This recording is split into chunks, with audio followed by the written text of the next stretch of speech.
অনেক দিন ধরে থাকা গ্যালারিতে একটা ভিডিও পোস্ট করছি আজকে। এতদিন ধরে ল্যাট খাচ্ছিলাম, মানে আমি ভুলেই গেছিলাম যে আমার একটা অ্যাকাউন্ট আছে ইউটিউবে। আমি খালি ফেসবুকেই ছেড়েছিলাম। আমার যে একটা পরিবার আর একটা আছে আমি ভুলেই গেছিলাম। যাই হোক, আজকে মনে পড়েছে তো এই ভিডিওটা শেয়ার করলাম। এটা হচ্ছে আমার একটা বান্ধবীর বাড়িতে সবাই মিলে একটা খাওয়া দাওয়ার ব্যাপার তৈরি হয়েছে। বুঝতেই পারছো, শীতের সময় তো এদিক ওদিক খাওয়া দাওয়া চলছে বন্ধুদের বাড়ি, একদিন এর বাড়িতে একবার, একদিন ওর বাড়ি, এরকম করেই চলছে আমাদের জীবনটা। যাই হোক, কড়াইতে বসে গেছে মাংস, তো কষিয়ে যাই হোক বিরিয়ানিটা আমরা সবাই মিলে করছি। তো এই ভিডিওর মধ্যে দেখো, আমি কিন্তু আলু দিতে ভুলে গেছিলাম প্রথমে, তো ভেতরে ভাতের ভেতর করে আবার দিলাম। যাই হোক, বিরিয়ানিটা হয়েই গেছে এদিক ওদিক করে।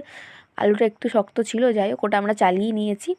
সবাই বাচ্চারা খেতে বসে গেছে, তার সাথে সাথে মারাও, বুঝতেই পারছো বিরিয়ানি লোভ সামলানো যায় না, তো তারাও এদিক ওদিক থেকে বাচ্চাদের থেকে নিয়ে খাওয়া দাওয়া শুরু করে দিয়েছে। আর আমিও এখন খেতে বসবো। আর ওখানে বিরিয়ানি হয়েছিল, আর চাটনি ছিল, আর ধনেপাতারও চাটনি ছিল, যেটার সাথে বিরিয়ানি চলেই না।